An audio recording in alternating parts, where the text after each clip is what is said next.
Trent Williams, high ankle sprain. Timeline unclear, but he'll likely miss some time. Similar to the injury last year that he played on, but later admitted that it was a mistake.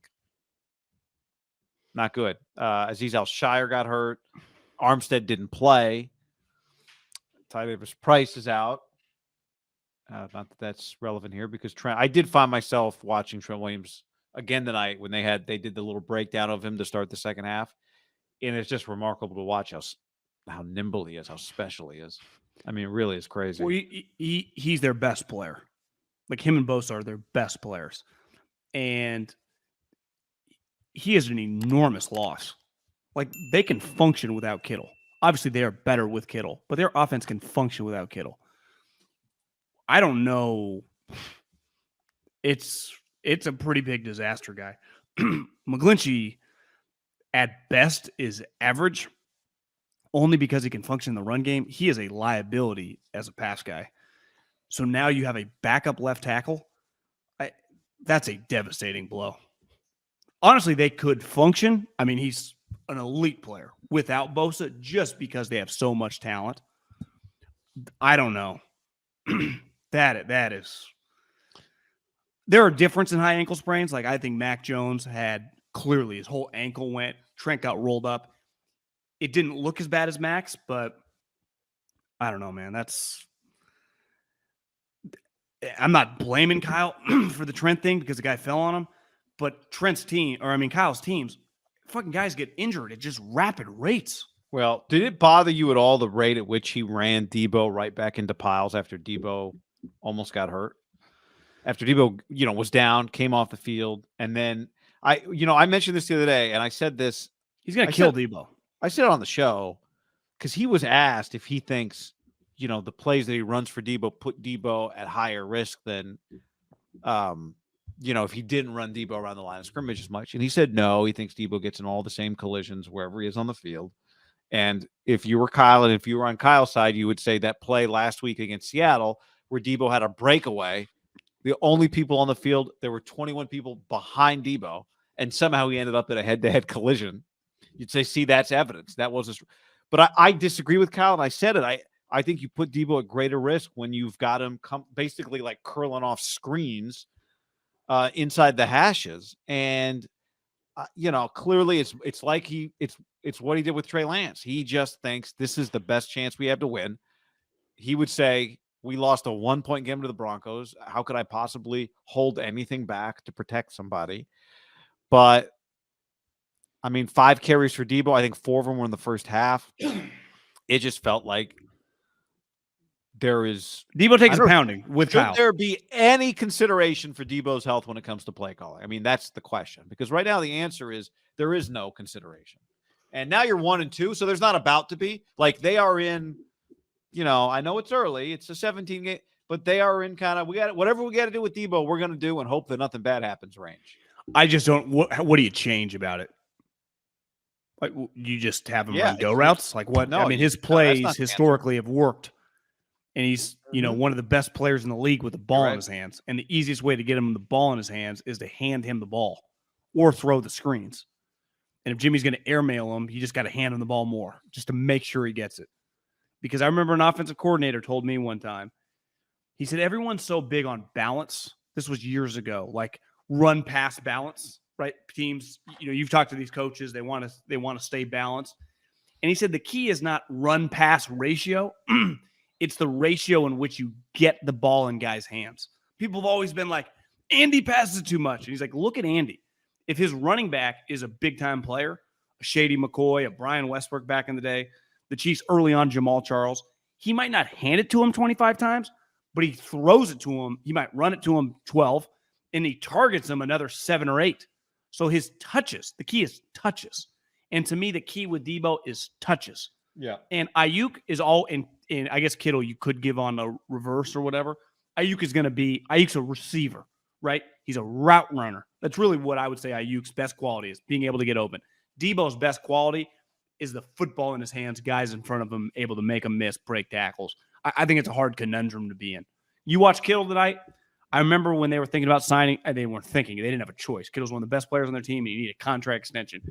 And you're just like, well, it's going to be expensive. He's going to be a $15+ million a year player. He is a physical, violent player. Will that last?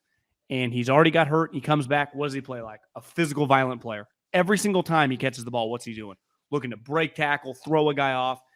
And that's ultimately the Deebo mentality, the Kittle mentality, Alshire flying around, their linebackers flying around, is what has been their point of difference when they've won big games. When this crew, to get into the playoffs, the playoff year in 19, the playoff games, it's a hard, like, what's the balance? Do you want to just be like, a scoring team that doesn't have any, physicality? Because physicality, like I watched a lot of Tampa Packers today. Like, I think Green Bay has kind of added to their physicality. So they got into a heavyweight fight where it's just like, we're just going to throw blows. And Green Bay is like, we can do it. And Tampa's like throwing blows. They just threw blows back, and it was a 14-12 game. Yeah. Right? And that's, you would say, watching a lot of NFC football, it's like, that's how Green Bay plays. That's how Tampa plays. The Rams kind of play like that a little bit too. I would say they're a little sexier, not quite as physical. Now, Aaron Donald specifically can be really physical. He had an incredible, like, one finger sack today on Kyler. But that is going to be the Niners' point of difference. Now, ultimately, like, is this sustainable for the next decade? I don't know. Right? I mean, guys just drop like flies. But the hand they're dealt, like that, if they're going to win games, playoff team, compete in the playoffs, they're going to have to be a heavyweight fighter. Well, they're a completely different offensive line than they were the last time they had to deal with this issue, right? When Trent Williams, when you were there last year, Niners Rams week 17, and Trent Williams was out. Like, how are they going to pull this off? And it was McKivitz, Laken Tomlinson, Alex Mack, Daniel Brunskill, Tom Compton. That was the line, right? Well, I'm not that was a bunch of all pros, but Laken Tomlinson was a key player, it turned out, especially because he played left guard. He played right there next to the spot where Trent Williams was. When Trent Williams went out of the game on Sunday night, you could feel it. Randy Gregory sacked Jimmy Garoppolo 2 plays later, and it was untouched. I mean, he got to Garoppolo so fast, and the next thing you knew, McKivitz was in there. So, and, I think the other thing is you watch this team with Jimmy. It felt like I used to do this in high school. Like, I just run into the game. They're like, Middlekauff, we did not want you in the game. I'm like, I got it, coach. Just get in the huddle. And they're like, no, fucking Juan, get in there. I used to just run in the game. On defense? On offense. I would just get in the line because they didn't even want to play. I just hop right in at right guard. That's what it kind of felt like today. And they're like, you are not supposed to be the left tackle. And then he whiffs on Randy Gregory like, McKivitz. And McKivitz is like just waiting for someone to tell him. One thing is, like, they need Kittle. They need to be able to get the ball to Kittle. And with the problems now in the offensive line. Shouldn't that be rapid fire, though? Like a quick. Yeah, I'm just saying now with Trent out, you really need Kittle. Now you really need Kittle extra to block. That's a devastating injury. There's just no way around it. That is, I would say, of all the injuries through a couple weeks in the NFL, that's got to be up there. I mean, he's pound for pound one of the best players in the league. He's their best player at an extremely important position. Well, the drop-off from him and everybody else at his position on their team is large. Well, like Dak Prescott out for who knows how long. The drop-off to him and Cooper Rush is so much smaller than the drop-off from Trent Williams to Colton McKivitz. Like, are you kidding? Trent Williams with half a body. Like, if only his right side worked, like he's 50%, whatever the equivalent of that is a player, he's 50%, is 100% better than McKivitz. And McKivitz is an NFL player or whatever. Like, that's how good this guy is. I can't tell if you're giving Cooper Rush credit or just only giving Trent Williams. Kind of like Cooper Rush, not going to lie. Taking a shot at Dak. I think Cowboys win Monday Night Football. Not a shot at Dak. I think, physically, Cooper Rush might have a better arm. I saw somebody tweet that this was, basically that this being the Sunday night game was deeply offensive. Well, the Niners and Broncos are each part of primetime football the next 3 weeks. The Niners are on Monday Night Football next week. Then Denver's on Thursday Night Football, I think. Not the following week. Not this week, yeah. Not this week. So they're on Thursday night the next week. And then I think they're on Monday or Sunday the next one. There must be on Monday. Do you know who they play Thursday Night Football? Who the Broncos play Thursday Night Football? Yeah. Because the Broncos play the Raiders this week, Kansas right? City, maybe? No, because the Raiders and Chiefs play in 2 weeks. Yeah. Broncos play the Raiders this week. And then they got What is that? Week 5? Yeah, Colts, so they go Broncos. Raiders, Colts.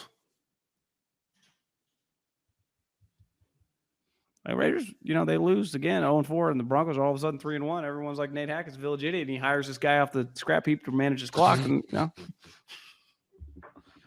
on the stream from Faith and Money, how crazy is it that the Niners' only touchdown came on an illegal play, and we still lost?